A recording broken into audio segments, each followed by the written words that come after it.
Cystic fibrosis नाम की ये बीमारी है। उर्दू में एज सच इसका कोई नाम नहीं है, तो इसको एज इट ही लेंगे।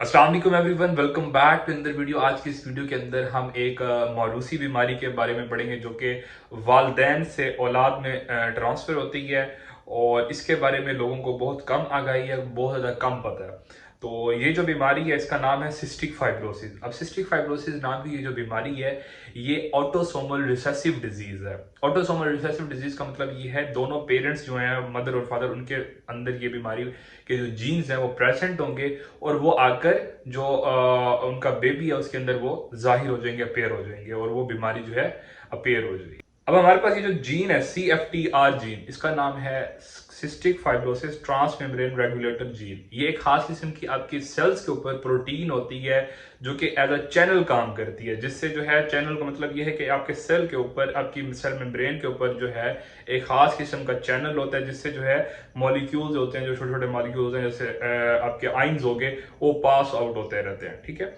अब ये जीन है ये उसको कोड कर रहा होता है। जब इस कोडिंग के अंदर म्यूटेशन आती है तो उस ट्रांसमेम्ब्रेन जो प्रोटीन है, आपकी जो रेगुलेटर प्रोटीन है जो कि एज अ चैनल काम कर रही है आपकी सेल मेम्ब्रेन के ऊपर, उसके अंदर भी म्यूटेशन आ जाती है कि आपकी बॉडी के अंदर जो सिक्रीशन प्रोडक्शन हैं वो बहुत ज़्यादा थिक हो जाती हैं और एक्सेसिव हो जाती हैं। जैसे कि जितनी भी हमारे पास सिक्रीशंस होगी, जैसे आपकी जो है आपकी पेनक्रियाज की सिक्रीशंस होगी, आपके ग्लैंड्स की सिक्रीशंस होगी, आपके म्यूकस की सिक्रीशंस होगी, आपके नेजल कैविटी के अंदर जो म्यूकस होता है उसकी सिक्रीशंस होगी, आपके जो रेस्पिरेटरी सिस्टम है उनके अंदर जो सिक्रीशंस होगी, आपके GIT की सिक्रीशंस होगी। यहाँ पे जितनी भी सिक्रीशंस हैं उनके अंदर क्या है कि थिकनेस आना शुरू हो जाती है और एक्सेसिव प्रोडक्शन शुरू हो जाती है। जब थिकनेस आती है तो उसकी जो फ्लो है या उसके बहने के अंदर, आप अगर आसानी से मैं आप लोगों को समझाना चाहूँ तो वो उसके अंदर जो है बहुत ज़्यादा प्रॉब्लम आ जाती है, तो वो वहाँ पे ब्लॉक हो जाता है। जहाँ पे भी म्यूकस या वो सिक्रीशन प्रोड्यूस होगी और वो थिक होगी, वो वहीं पे रुक जाएगी। रेस्पिरेटरी सिम्टम्स के अंदर मजीद जो है आपकी कॉम्प्लिकेशंस आना शुरू हो जाती हैं म्यूकस की थिक प्रोडक्शन की वजह से।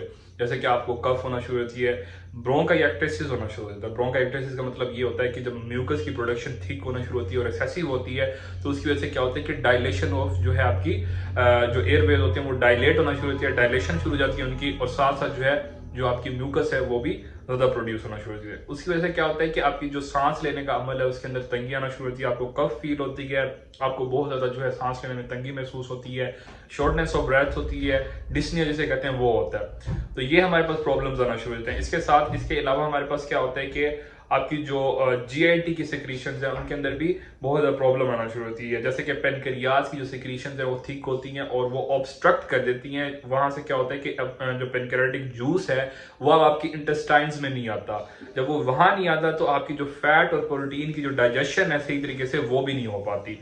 अब उस वजह से क्या होता है कि आपको बहुत ज्यादा GIT के भी प्रॉब्लम्स हो जाते हैं। आपका पसीना निकलेगा, उसके अंदर जो नमक है उसकी मिकदार बहुत ज्यादा होगी, सोडियम की, और नमकीन पसीना आएगा बहुत ज्यादा। तो ये हो गया। इसके अलावा हमारे पास म्यूकस की जो प्रोडक्शन है वो थिक और एक्सेसिव होने के साथ साथ वो आपके नेजल कैविटी जो है वहां पे भी होना शुरू होती है। उसकी वजह से क्या होता है कि आपका जो नाक होता है वो भी बंद होना शुरू होता है। बार बार नाक बंद होने की वजह से आपको जो है ऑब्स्ट्रक्शन फील होती है, और उसकी वजह से क्या होता है कि नेजल पॉलिप्स भी जो है बनना शुरू हो जाते हैं। उसकी वजह से जो है नाक बंद रहना शुरू हो जाता है, उसमें भी सांस लेने में तंगी महसूस होती है। तो ये सारी जो प्रॉब्लम्स हैं ये हमारे पास जो है अर्ली एज के अंदर जो है आना शुरू होती है। इसके साथ साथ और क्या होता है कि वेट लॉस हो जाता है, न्यूट्रिशनल डेफिशिएंसी होना शुरू होती है आहिस्ता आहिस्ता, और इनफर्टिलिटी भी देखी जाती है। तो हमारे पास ये सारे सिम्टम्स आहिस्ता आहिस्ता प्रोग्रेस करते हैं, और ओवरऑल जो होता है पेशेंट की जो हमारे पास जैसे कि ब्रीदिंग जो होती है उसके अंदर भी कमी आ रही होती है, और ऐसा ऐसा प्रोग्रेस करते करते इन सारी चीज़ों की वजह से जो ओवरऑल पेशेंट का स्टेटस है वो डाउन हो रहा होता है। उसकी ओवरऑल जो एक्टिविटी ऑफ डेली लिविंग है वो भी डिस्टर्ब हो रही होती है। उसकी जो हमारे पास सेहत है ओवरऑल वो भी पेशेंट जो होता है बहुत ज़्यादा कमज़ोर हो रहा होता है, क्योंकि उसकी ब्रीदिंग में मसला है, उसकी जो है जो खाना वो खा रहा है उसकी डाइजेशन में और उसकी अब्जॉर्प्शन में मसला हो रहा है, और बहुत सारी जो है चीज़ें जो है उसकी वजह से क्या होता है कि ओवरऑल जो हेल्थ स्टेटस है वो डाउन हो रहा होता है, और आहिस्ता आहिस्ता ये डिजीज जो है इसके सिम्टम्स जो है वो प्रोग्रेस कर रहे होते हैं। पहले जो इसकी हमारे पास लाइफ एक्सपेक्टेंसी थी वो 8 साल थी। 8 साल तक बच्चे के अंदर, जैसे न्यू बेबी के अंदर ये सस्पेक्टेड होता था कि भाई इस बेबी के अंदर ये है अब सिस्टिक फाइब्रोसिस, तो उसके बाद 8 साल की उम्र के बाद वो जो है बेबी एक्सपायर हो जाता था। इसके बाद हमारे पास क्या होता है कि अब जो है मजीद इसके ट्रीटमेंट की वजह से और इसके जो है बहुत सारी जो चीज़ें न्यू आ गई हैं उसकी वजह से क्या है कि फिजियोथेरेपी की वजह से, बहुत सारी न्यू इंटरवेंशन की वजह से, पेशेंट एजुकेशन की वजह से क्या हो गया कि अब बहुत ज़्यादा आसान हो गया है। लाइफ एक्सपेक्टेंसी जो है वो मजीद बढ़ गई है। अब इसके अंदर 30 साल तक जो है पेशेंट जो है वो आराम से सर्वाइव कर लेता है। इसके अंदर जो हमारे पास ट्रीटमेंट है वो कंजर्वेटिव भी चलता है, वो मेडिकल भी चलता है और इसके साथ साथ जो होता है प्रोफाइलेक्टिक भी चलता है। प्रोफाइलेक्टिक का मतलब ये है कि अगर डिजीज जो है अर्ली लाइफ के अंदर डायग्नोज हो गई है तो उसको शुरू से ही, अगर सिम्टम्स नहीं भी आए, उसको शुरू से ही ट्रीट करना शुरू कर देते हैं। पेशेंट को और बच्चे को जो है शुरू से उसको फिजिकली, उसको जो है हर तरह से उसकी न्यूट्रिशन को देखा जाता है, उसकी फिजिकल एक्टिविटीज को, उसके सोने के तरीके को, उसकी एक्सरसाइजेज को, हर चीज को मेंटेन किया जा रहा होता है ताकि जो है पेशेंट मजीद एक्स्ट्रा लाइफ जो है एक्सपेक्ट कर सके, अपनी जो बेहतर से बेहतर जो लाइफ है वो आगे चल के गुजार सके। क्योंकि आगे चल के वो डिजीज प्रोग्रेस होनी है और वो ज्यादा होनी है,